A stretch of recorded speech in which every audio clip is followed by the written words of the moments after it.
നമസ്കാരം.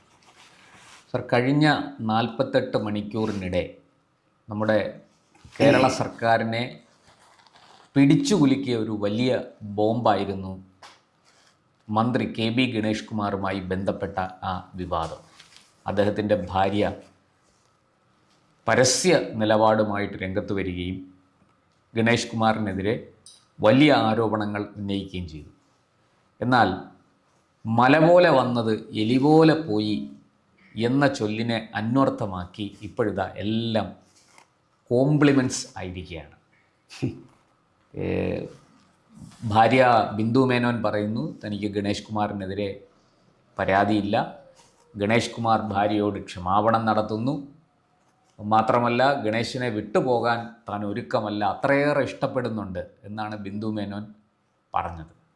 എന്താണ് ഈ ഒരു വിവാദം ഇത്ര പെട്ടെന്ന് കെട്ടടങ്ങാനുള്ള കാരണം എന്താണ് സർ?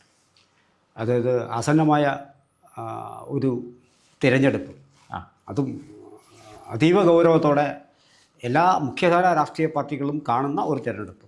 ആ തിരഞ്ഞെടുപ്പിൻ്റെ പടിവാതിൽക്കൽ എത്തി നിൽക്കുമ്പോൾ ഇത്തരത്തിലൊരു വിഷയത്തെക്കുറിച്ച് ചർച്ച ചെയ്യേണ്ടി വരുന്നതിൻ്റെ ഒരു ഗതികേടിലാണ് നമ്മൾ പലപ്പോഴും അത്തരം വിഷയങ്ങൾ നമ്മൾ തൊടാറില്ല എന്നുള്ളതാണ്. അതെ, നമുക്ക് വലിയ താല്പര്യമില്ലാത്ത ഇപ്പോൾ സെക്സും ക്രൈമും എന്ന് പറയുന്നത് ആൾക്കാർക്ക് സ്വാഭാവികമായും കൂടുതൽ കാഴ്ചക്കാരെ കൊണ്ടുവരുന്ന ഒരു ഐറ്റമാണത്. അപ്പോൾ അത് പക്ഷേ എടുക്കുമ്പോൾ പോലും അത് ചില ഘട്ടങ്ങളിൽ ചില തലങ്ങളിലുള്ള സെക്സും ക്രൈമുമാണ് നമ്മൾ എടുക്കാറില്ല. നമുക്ക് അതിൻ്റെ സീമകൾ ലംഘിച്ച് പോകാൻ സാധിക്കില്ല. അതാണ് വലിയ വെല്ലുവിളി. അതിൻ്റെ പിന്നാലെ മാത്രം ഇങ്ങനെ ജീവിക്കുക, അത്തരത്തിൽ വീഡിയോ മാത്രം ചെയ്യുക എന്ന് പറയുന്ന ആ ഒരു പ്രവണത നമ്മളിതുവരെ എത്തി നിന്നിട്ടില്ല. പക്ഷെ എങ്കിൽ പോലും നമ്മളും we are force to take that. അത് അങ്ങനെ നമ്മൾ നിർബന്ധിതരാണ്. അപ്പോൾ അങ്ങനെ വെച്ച് നോക്കിക്കഴിഞ്ഞാൽ മുൻപ് പറഞ്ഞ പോലെ തെരഞ്ഞെടുപ്പ് നിൽക്കുന്നു. ഇതും വളരെ എനിക്ക് ഇത് ആദ്യം കേട്ടതും പോലെ നമുക്ക് അങ്ങനെ സാധാരണ ആൾക്കാർ ചർച്ച ചെയ്യുന്ന വിഷയത്തിൽ നിന്നും ആ ഒരു രീതിയിൽ നിന്നും വ്യത്യസ്തപ്പെടുത്തിയിട്ടാണ് ഞാനിതിനെ കാണാൻ ആഗ്രഹിക്കുന്നത്. കാരണം ഇപ്പോൾ ഒരു മന്ത്രിയുടെ ഭാര്യ പറയുന്നു കണ്ടുകൂടാത്ത സാഹചര്യത്തിൽ കണ്ടു. പരാതിയില്ല, ചിത്രങ്ങൾ തൻ്റെ കൈവശമുണ്ട്. പരാതി പറഞ്ഞിരുന്നു രണ്ടുപേരോട്. ഒന്ന് ലയ ചേച്ചിയോട് പറഞ്ഞു, ശ്രീലേഖയോട് പറഞ്ഞു. അതായത് അവരുടെ കസിനാണ്. പോട്ടെ, അവർ പറഞ്ഞ അനുസരിച്ചാണ് പോലീസിനെ വിളിച്ചത്. അപ്പോൾ പോലീസിനെ വിളിച്ചിരുന്നു. പിന്നെ മുഖ്യമന്ത്രിയുടെ മകളോട് പറഞ്ഞു എന്നാണ് പറഞ്ഞത്. മുഖ്യമന്ത്രിയുടെ മകളും ഇത്തരത്തിൽ ഒരു സംഭവവാസം കഴിഞ്ഞ് അതായത് ഡൈവോഴ്സ് കഴിഞ്ഞതിന് ശേഷം മറ്റൊരു വിവാഹം കഴിച്ച് ജീവിക്കുക. ഇപ്പോൾ രണ്ടാമത് വിവാഹം കഴിച്ച ആളും അത് തന്നെയാണ്. അതൊക്കെ കുടുംബത്തിൽ സംഭവിക്കുന്ന കാര്യങ്ങളാണ്. പിന്നെ എൻ്റെ കാര്യം അതല്ല. അവർക്ക് മുഖ്യമന്ത്രിയുടെ മകളെ പരിചയം ഉണ്ടാവും, വിളിച്ച് പറയാനുള്ള അവസരം ഉണ്ടാവും, ഒക്കെ ഉണ്ടാവും. പക്ഷെ സാധാരണക്കാരിയായ ഒരു സ്ത്രീക്ക് ഇതിനുള്ള അവസരം ചിലപ്പോൾ കിട്ടിയെന്നിരിക്കില്ല. സാധാരണക്കാരൻ്റെ ഒരു കുടുംബത്തിലാണ് ഇത് സംഭവിച്ചിട്ടുള്ളതെങ്കിൽ സ്വാഭാവികം അവർക്ക് മുഖ്യമന്ത്രിയെ നേരിട്ട് വിളിക്കാനുള്ള അവസരം ഉണ്ടാവില്ല. അപ്പോൾ അതൊന്ന് അസാധാരണക്കാരായതുകൊണ്ടാണ് അസാധാരണമായ ഒരു കോംപ്ലിമെന്റ്സ് ഇവിടെ ഉണ്ടായത്. ഇനി അവിടെ ചെന്നു എന്ന് തിരിക്കട്ടെ, ഞാനൊരിക്കലും അങ്ങനെ പറയുള്ളൂ. മുഖ്യമന്ത്രി പിണറായി വിജയൻ എന്ന് പറയുന്നതിന് അദ്ദേഹം എന്തിനേയും ഏത് സമയത്തും എങ്ങനെയും നേരിടാനും സോൾവ് ചെയ്യാനും പ്രാപ്തനായ ഒരാളാണ്. അദ്ദേഹത്തിൻ്റെ അടുക്കലേക്ക് ഈ പരാതി എത്തിയിട്ടുണ്ടെങ്കിൽ അദ്ദേഹത്തിന് ആളിക്കത്തിക്കാനും കഴിയും, ഒറ്റ നിമിഷം കൊണ്ട് ഊതിക്കെടുത്താനും കഴിയും. ഇത് രണ്ടിനും കേപ്പബിൾ ആയിട്ടുള്ള ഒരാളാണ്. ഊതിക്കെടുത്തണോ വെള്ളം ഒഴിച്ച് കെടുത്തണോ എന്നൊക്കെ അദ്ദേഹത്തിന് അറിയും. ഇപ്പോൾ രാഹുൽ മാങ്കൂട്ടത്തിലുമായി ഒരു കേസ് വന്നപ്പോൾ അതിനെ ആളെ കത്തിച്ചു. ഒരൊറ്റ ഇമെയിൽ, വലിയ പരാതികളുണ്ടോ, പിന്നെ ഇതുമായി ബന്ധപ്പെട്ട് വലിയ വിവാദങ്ങളുണ്ടായിരുന്നു. ഈ പരാതി നിർബന്ധിതമായി വാങ്ങിച്ചതെടുത്താണ്, എന്തോ ആയിക്കോട്ടെ, പരാതി മെയിലുണ്ടോ, അദ്ദേഹം എന്ത് ചെയ്തു എന്നുള്ളത് നമ്മൾ കേരളം കണ്ടതാണ്. പക്ഷെ ഇപ്പോഴും രാമാനം മാങ്കൂട്ടത്തിനെ അറസ്റ്റ് ചെയ്ത ഇപ്പോഴെന്തീ പറ്റി? മുഖ്യമന്ത്രിയുടെ മകളോട് പറഞ്ഞു, മുഖ്യമന്ത്രിയിലേക്ക് എത്തി എന്ന് മെയിൽ വഴി അല്ലെങ്കിലും പൊതുജനം അറിഞ്ഞു കഴിഞ്ഞിരിക്കുന്നു. ഈ കേസ് ഇതുപോലെ ആളിക്കത്തിക്കാൻ അദ്ദേഹത്തിന് താല്പര്യം ഉണ്ടോ ഇല്ല എന്നുള്ളതാണ് വിഷയം. താല്പര്യമില്ല എന്നുള്ളത് കൊണ്ടാണ് ഇപ്പോൾ അത് ഊതിക്കെടുത്തിയത്. അദ്ദേഹം വളരെ കൃത്യമായി ആ ഊതക്കം അല്ലെങ്കിൽ ആ ഊതൽ ഗണേഷ് കുമാറിൻ്റെ മാപ്പിൽ കലാശിച്ചു. ക്ഷമ പറഞ്ഞേ മതിയാവൂ. കാരണം ആസന്നമായ തിരഞ്ഞെടുപ്പാണ്, വലിയ പ്രശ്നങ്ങളാണ്. ഒരല്പം പഴയ ചരിത്രത്തിലേക്ക് പോകാം. ഈ KB ഗണേഷ് കുമാറിൻ്റെ അച്ഛൻ R ബാലകൃഷ്ണപിള്ള തന്നെ പലപ്പോഴും വളരെ വൈകാരികമായി പ്രസംഗിച്ചിട്ടുണ്ട്. PT ചാക്കോ എന്ന കേരള രാഷ്ട്രീയത്തിലെ അതികായനായ ഒരു മനുഷ്യനെക്കുറിച്ച്, ഒരു രാഷ്ട്രീയ നേതാവിനെക്കുറിച്ച്, അദ്ദേഹം രാജിവെക്കേണ്ട സാഹചര്യത്തെക്കുറിച്ച് അന്ന് അതൊരു വലിയ ചതിയാണ് നടന്നത് എന്നാണ് ബാലകൃഷ്ണപിള്ള പലപ്പോഴും പ്രസംഗിച്ചിട്ടുള്ളത്. പക്ഷെ അതേ ബാലകൃഷ്ണപിള്ള സ്വന്തം മകനെക്കുറിച്ച് പ്രസംഗിച്ചതും അങ്ങേക്കറിയാം. എനിക്ക് സംഭവിച്ചൊരു വലിയ തെറ്റാണ് ഇത്. അതായത് KB ഗണേഷ് കുമാറിനെ രാഷ്ട്രീയത്തിൽ കൊണ്ടുവന്നതും മന്ത്രിയാക്കിയതും ഒക്കെ എനിക്ക് സംഭവിച്ച ഒരു വലിയ തെറ്റാണ് എന്ന് അദ്ദേഹം ഏറ്റുപറയുന്നതും കേരളം കണ്ടതാണ്. ഈ പശ്ചാത്തലത്തിൽ വേണം നമ്മൾ ഇപ്പോഴത്തെ സംഭവങ്ങളെ വിശകലനം ചെയ്യാൻ. ആ പഴയ PT ചാക്കോയിൽ തുടങ്ങി ഇങ്ങ് KB ഗണേഷ് കുമാറിൽ എത്തി നിൽക്കുമ്പോൾ കേരള രാഷ്ട്രീയം എത്രമാത്രം മലീമസമായിരിക്കുന്നു. വാസ്തവത്തിൽ നമ്മൾ പേരെടുത്ത് പറഞ്ഞാൽ ഇപ്പോൾ അത് ഡിഫാമേഷൻ ഒന്നും ആകില്ല. കാരണം ഇത്തരം വിഷയങ്ങളുമായി ബന്ധപ്പെട്ട് ഈ വിഷയാസക്തികളുമായി ബന്ധപ്പെട്ടിട്ടുള്ള നമ്മുടെ നേതാക്കളുടെ കാര്യങ്ങളെക്കുറിച്ചിട്ടുള്ള വാർത്തകൾ കേരളത്തിൽ വന്നത് ഈ പറഞ്ഞ പോലെ PT ചാക്കോ മുതൽക്ക് ഇങ്ങോട്ട് എത്രയോ മഹാരഥന്മാരുടെ പേരിൽ വന്നിട്ടുണ്ട്. അത് ഞാനായിട്ട് അത് പേരെടുത്ത് പറയുന്നില്ല.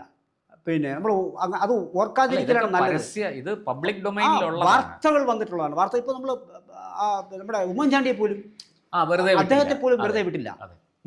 അപ്പോൾ ഇതിൻ്റെ സത്യവും അസത്യവും തേടി നമ്മൾ യാത്ര ചെയ്യേണ്ട കാര്യങ്ങളില്ല ഇതിനകത്ത്. ഇപ്പോൾ രാജ്ഭവൻ ഉണ്ണിത്താൻ ഒരു ദിവസം വളരെ വല്ലാതെ ബുദ്ധിമുട്ടിച്ചില്ലേ? കെ കരുണാകരൻ്റെ മകനെ കുറിച്ച് ഇവിടെ വളരെ മോശപ്പെട്ട വാർത്തകൾ വന്നില്ലേ? ഇപ്പോൾ മുകേഷിനെ കുറിച്ച് വന്നില്ലേ? രാജ്മോഹൻ ഉണ്ണിത്താനെ നിലമ്പൂര് ഒരു രാത്രിയിൽ ഒരു വീട്ടിൽ നിന്ന് ഒരു സ്ത്രീയോടൊപ്പം അത്തരത്തിലേക്ക് നമ്മൾ കിടക്കണ്ട എങ്കിൽ അത് ഇതെല്ലാം അങ്ങനെയാണ്. കണ്ടെത്താൻ കഴിയാത്ത കേസ്. ഇതിൻ്റെ സത്യവും അസത്യവും തേടി അതിൻ്റെ പിന്നാലെ യാത്ര ചെയ്യേണ്ടത് ബാധ്യത നമുക്കില്ല. കാരണം പൊളിറ്റിക്സിലില്ല. അത് ഞാൻ അതാണ് പറയുന്നത്. ഇപ്പോൾ നിങ്ങളൊരു പോലീസ് വിഭാഗത്തിലുണ്ടായിരുന്നു അല്ലെങ്കിൽ അതിൻ്റെ അതായത് രാഷ്ട്രീയ സദാചാരവും ഇതുമായിട്ട് ഒരു ബന്ധം പൊളിറ്റിക്സിനെ പൊളിറ്റിക്സ് ആയിട്ട് കാണണം. നിങ്ങളുടെ വ്യക്തിപരമായ നിങ്ങളുടെ ദൗർബല്യങ്ങളെ വേറിട്ട് കാണണം.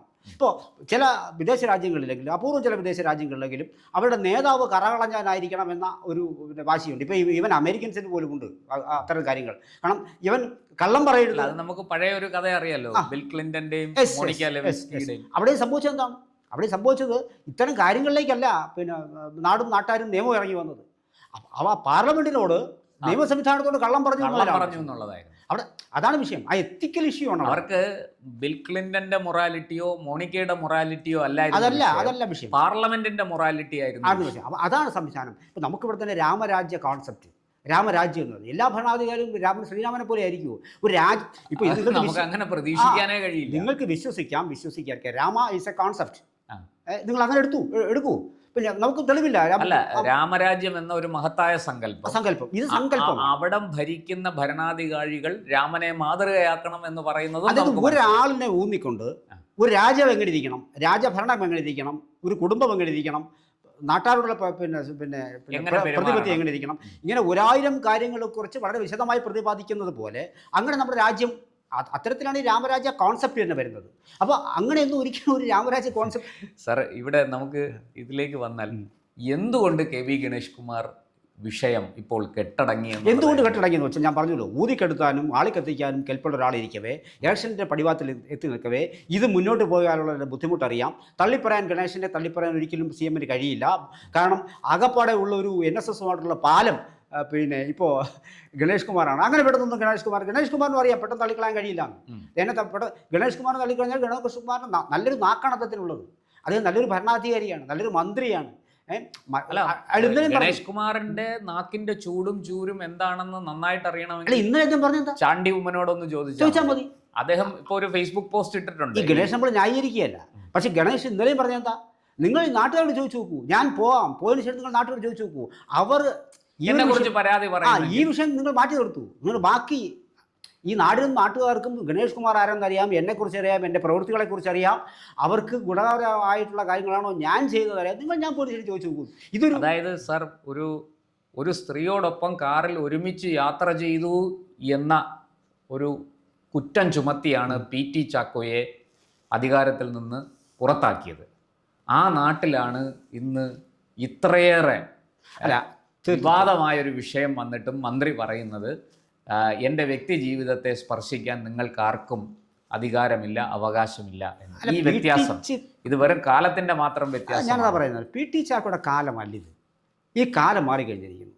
ഇതെല്ലാം അറിഞ്ഞുകൊണ്ടല്ലേ ഗണേഷിൻ്റെ ഇപ്പോഴത്തെ ഈ പരാതി പറഞ്ഞ ഭാര്യ ഗണേഷിനോടൊപ്പം കൂടിയത്. ഇതെല്ലാം അറിഞ്ഞിട്ട് ഗണേഷിൻ്റെ സ്വഭാവം വളരെ കൃത്യമായിട്ട് ബോധ്യമുണ്ടായിരുന്നൊരു സ്ത്രീയല്ലേ, പക്വതയുള്ളൊരു സ്ത്രീ ആയിരുന്നില്ലേ അവർ? അപ്പോൾ എന്നിട്ട് അവർ കൂടിയില്ലേ? പിന്നീട് പരാതി പറയുന്നതിൽ അർത്ഥമില്ല. ഇതിലും വലിയ വിവാദങ്ങൾ മുൻ ഭാര്യ ഉയർത്തിയത് ഇവർ കണ്ടില്ലേ? അതെ. പിന്നെ എന്ത് മോഹിച്ചിട്ടാണ് അവർ വന്നത്? ഇതെല്ലാം മോഹിച്ച് അദ്ദേഹത്തോടെ നിൽക്കുകയും അദ്ദേഹം ചിലപ്പോൾ ഇതേ ട്രാക്കിൽ കൂടി തന്നെ പോകാനുള്ള സാധ്യത ഉണ്ടോയെന്നും അവർക്കറിയാം. എന്നിട്ട് ഇപ്പം എന്താ ആ സ്ത്രീ പറയുന്നത്? എല്ലാം ക്ഷമിച്ചു, എനിക്ക് അദ്ദേഹത്തോട് വളരെ മമതയാണ് എന്നാണ് പറയുന്നത്. സ്വാഭാവികമായിട്ടും ഇതൊക്കെ പിന്നെ ഇത് നമ്മളെടുത്ത് ആദ്യം ഞാൻ പറഞ്ഞിടത്തന്നെ നിൽക്കുകയാണ്. ഇത് നമ്മൾ ചർച്ച ചെയ്യേണ്ടുന്ന ഒരു അവസ്ഥ എന്ന് പറയുന്നത് വാസ്തവം നമ്മളിതിനെ അടർത്തി മാറ്റി വേണം ചർച്ച ചെയ്യാൻ. നമ്മുടെ രാഷ്ട്രീയം എത്തി നിൽക്കുന്ന ഒരു ഗതികെട്ട അവസ്ഥയുണ്ട്. നമ്മുടെ ആ ഗതികെട്ട അവസ്ഥയെക്കുറിച്ച് ഇപ്പോഴിതാ നമ്മുടെ SNDP യോഗം ജനറൽ സെക്രട്ടറി ശ്രീ വെള്ളാപ്പള്ളി നടേശൻ ഒരു വലിയ പ്രസ്താവനയുമായിട്ട് രംഗത്ത് വന്നിട്ടുണ്ട്. കേരള രാഷ്ട്രീയത്തിൽ ഇത്രയും തറയായ മറ്റൊരു മന്ത്രിയും ഉണ്ടായിട്ടില്ല എന്നാണ് ഗണേഷ് കുമാറിനെതിരെ അദ്ദേഹത്തിൻ്റെ ആരോപണം. അദ്ദേഹത്തിൻ്റെ അഭിപ്രായം ഈ തറ ലെവൽ ചിന്തിക്കുന്നത് ഈ സ്ത്രീ വിഷയത്തിൽ മാത്രമല്ല. ഈ തറ ലെവൽ അദ്ദേഹത്തിൻ്റെ പ്രായവും പക്വത വെച്ചിട്ടുള്ള അഭിപ്രായത്തിന് പറയാമായിരിക്കും, എക്സ്പീരിയൻസ് വെച്ചിട്ടുള്ള അഭിപ്രായം പറയാമായിരിക്കും. പക്ഷേ ഒരാളുടെ നിലവാരത്തെ നിങ്ങൾ കാണുന്നത് സ്ത്രീ വിഷയവുമായി ബന്ധപ്പെടുത്തിയിട്ട് മാത്രമല്ല. എനിക്കും നിങ്ങൾക്കുമെതിരെ കെട്ടിവെച്ച ആരോപണങ്ങൾ എപ്പോഴും വേണമെങ്കിലും വരാം, അല്ലാത്ത ആരോപണങ്ങളും വരാം. അപ്പോൾ അതിൻ്റെ സത്യാവസ്ഥ, അതാണ് ഞാൻ പറഞ്ഞത്. ഇതിൻ്റെ സത്യാവസ്ഥയിലേക്കോ അസത്യമാണോ നമ്മൾ അതിലേക്ക് കടന്നിട്ട് കാര്യം, അതിൻ്റെ മെറിറ്റിലേക്ക് നമ്മൾ കടക്കണം. ഒരു മന്ത്രി എന്നുള്ള നിലയ്ക്ക് ഗണേഷ് കുമാറിന്റെ പെർഫോമൻസ് എങ്ങനെയുണ്ട്? അത്രേ ഉള്ളൂ. മണ്ഡലത്തിൽ MLA എന്നുള്ള നിലയ്ക്ക് ഗണേഷ് കുമാറിന്റെ പെർഫോമൻസ്. പിന്നെ ഗൗരവമായ കാര്യം വെച്ചാൽ പോലീസിനെ വിളിച്ചിട്ട് പോലീസ് വന്നില്ല, എടുത്തില്ല, ഇവരെ സ്ത്രീ എന്നുള്ള നിലയിൽ ആക്രമിച്ചു. അതൊക്കെ വളരെ ഗൗരവമായ ഒരു വിഷയമാണ്. അതാണ് ഞാൻ പറഞ്ഞത്. അത്തരം കാര്യങ്ങളെ അടർത്തി മാറ്റി വേണം നമ്മൾ ചെയ്യാൻ. ഓഫീസിൽ വെച്ചിട്ട് ബിന്ദു മേനോൻ പരാതിയില്ല എന്ന് പറഞ്ഞ എത്ര പേര് ധീരരോധാവസ്ഥയെ കുറിച്ച് പരാതി പറഞ്ഞില്ലേ? ഞാൻ പേരെടുത്ത് പറഞ്ഞാൽ ഒരുപാട് പേര് പറയേണ്ടി വരും. ഇപ്പൊ തന്നെ മുകേഷിനെ പറഞ്ഞില്ലേ, വിൻസെന്റിനെ പറഞ്ഞില്ലേ, PK ശശിയില്ലേ, ശശീന്ദ്രനില്ലേ, രാഹുൽ മാങ്കൂട്ടത്തിലില്ലേ. അപ്പൊ നമ്മൾ ഇത് ചർച്ച ചെയ്യാൻ പോയി ഇതിനുള്ള സമയം നമുക്ക് ഉള്ളൂ കേരളത്തിൽ. അപ്പൊ ഇതായിരിക്കും 24 മണിക്കൂർ തികയാതെ വരും നമുക്ക്. അവൻ അത് ചെയ്തു നമ്മൾ ഇതിന്റെ പിന്നാലെ വളരെ അതിന്റെ കാര്യമില്ല. നമ്മൾ നോക്കേണ്ടത് ഔദ്യോഗിക സംവിധാനങ്ങൾ ഒരു സ്ത്രീ പരാതി പറഞ്ഞപ്പോൾ എത്ര കണ്ട് അവരോടൊപ്പം നിന്നു എന്നുള്ളതാണ്. തെറ്റി ശരി പിന്നീട്. അപ്പോൾ അതിവിടെ പോലീസ് ചെയ്തില്ലെങ്കിൽ നിങ്ങൾ അത് നോക്കണം. അവിടെയാണ് ഭരണ പരാജയം എന്ന് പറയുന്നത്. അവിടെ മന്ത്രിക്ക് അനുകൂലമായ തീരുമാനം പോലീസ് എടുത്തോ, സ്റ്റാഫ് എടുത്തോ, സ്ത്രീയെ കുറ്റപ്പെടുത്തിയോ, അവരെ കൈകാര്യം ചെയ്തോ, അവരെ ഭീഷണിപ്പെടുത്തിയോ, ഇങ്ങനെയാണോ വേണ്ടത്? എല്ലാവരുടെ കേസിലും ഇതുപോലെയാണ് സംഭവിക്കുന്നത് എന്ന് വേണം നമുക്ക് ചെയ്യാൻ. അല്ലാതെ ഗണേഷ് കുമാർ ഇപ്പോൾ നെഹ്റുവിനെ മുഖത്തിലേക്കുള്ള ആൾക്കാരെ ഗണേഷ് കുമാർ എടുത്ത് പറഞ്ഞു. അതാണ് ഞാൻ പറഞ്ഞത്. പറയാൻ നിന്ന് കഴിഞ്ഞാൽ ഈ നാട്ടിൽ എല്ലാ പേർക്കും ഇന്ത്യയിൽ ഏറ്റവും കൂടുതൽ പ്രണയിച്ചത് രഹസ്യവും പരസ്യം. അദ്ദേഹം നല്ല ചോദ്യമല്ലേ ഉയർത്തിയത്, പ്രണയം തെറ്റാണോ എന്ന് ചോദിക്കുന്നു. പ്രണയം ഇതെല്ലാം ആപക്ഷ്യമാണ്. അത് വിവാഹിതനെ ഒരാൾക്ക് പ്രണയം പാടില്ലേ? ഇതൊക്കെ വേറെ ടോപ്പിക്കാണ്, ഡിബേറ്റബിൾ ഇഷ്യൂസാണ്. അതിന് ഇതുമായിട്ട് മിക്സപ്പ് ചെയ്ത് അതാണ് നല്ല നാക്കിൻ്റെ പിന്നെ ഉള്ളൊരു മനുഷ്യനാണ്. ഞാൻ പറഞ്ഞതുപോലെ ഇത് അടർത്തിയെടുത്ത് കാണേണ്ടുന്ന ചില വിഷയങ്ങളുണ്ട്, എല്ലാം സമവായി. അപ്പോൾ അത് വാസ്തവത്തിൽ പിണറായി വിജയൻ്റെ മുന്നിൽ എത്തിയോടുകൂടി കാര്യം തീരുമാനിക്കപ്പെട്ട് കഴിഞ്ഞു. ഇത് ഇലക്ഷനാണ്, ഇനി പൊങ്ങി വരില്ല. അവിടെ ഈ പരാതി പറഞ്ഞ സ്ത്രീയോടും പറഞ്ഞിട്ടുണ്ടാവും ഇലക്ഷനാണ്, ഇവിടെ നിർത്തണം, അലക്കരുത്, വിഴുപ്പലക്കരുത്. അതിൽ ആ സ്ത്രീ വീഴും. തിരിച്ച് ഗണേഷിന് അനുകൂലമായ അഭിപ്രായവും ആ സ്ത്രീ പറഞ്ഞു എന്നാണ് ഇപ്പോൾ എനിക്ക് മനസ്സിലാവും. സ്വാഭാവികം. അതാണ് പിണറായി വിജയൻ്റെ കയ്യിലെത്തി കഴിഞ്ഞാലുള്ള സ്ഥിതി. പിന്നെ ഒരു കാര്യം കൂടി പറഞ്ഞ് നമുക്ക് നിർത്താം. ഈ പിണറായി ഇതിൽ നമുക്ക് പറ്റിച്ച രസകരമായൊരു കാര്യം കൂടി ഇത്തരം വിഷയങ്ങളിൽ പൊന്തി വരുന്നുണ്ട്. നീ അപ്പുറത്താണെങ്കിൽ നിൻ്റെ കൂടെ ഞങ്ങളില്ല, നീ ഇപ്പുറത്താണെങ്കിൽ നിൻ്റെ കൂടെ അവരുമില്ല. ഇപ്പോൾ പിണറായി വിജയൻ ഇതേ വിഷയത്തിൽ മുമ്പെടുത്ത നിലപാട് അത് മാധ്യമങ്ങളെടുത്ത് അടിച്ചു തുടങ്ങി. ആ സമയത്ത് രണ്ട് നിലപാടുകൾ പുറത്ത്, ഒരേ മനുഷ്യൻ്റെ രണ്ട് മുഖങ്ങൾ പുറത്തു വരുന്നു. അത് കൂടുതൽ പുറത്തു വരാതിരിക്കണമെങ്കിൽ മുഖ്യമന്ത്രിക്ക് ഇത് അവസാനിപ്പിച്ചേ പറ്റൂ. രാഷ്ട്രീയമായും തൻ്റെ മുഖം രക്ഷിക്കുന്നതിനും കൂടി നിലപാടുകളുടെ വൈരുദ്ധ്യം അതും ജനങ്ങളധികം അറിയാതിരിക്കണം. ഈ പ്രശ്നം ഇവിടെ ആളി കത്തിക്കരുത്, ഇത് അവസാനിക്കണം. അവർക്ക് പറ്റിയ മീഡിയകളാണ് പറഞ്ഞാൽ ഒന്നുകിൽ ഊതിക്കെടുത്തി അല്ലെങ്കിൽ വെള്ളം ഒഴിച്ച് അണച്ചു, അത്രേ ഉള്ളൂ. രണ്ടിലേതോ ഒന്ന് സംഭവിച്ചിരിക്കുന്നു. കൂടുതൽ വാർത്തകളും വിശേഷങ്ങളും നേരിട്ട് ലഭിക്കാൻ ജനങ്ങളിൽ നിന്ന് ജനങ്ങളിലേക്ക് ജനഭൂമി ന്യൂസ് സബ്സ്ക്രൈബ് ചെയ്യൂ. ബെൽ ബട്ടൺ അമർത്താനും മറക്കരുത്.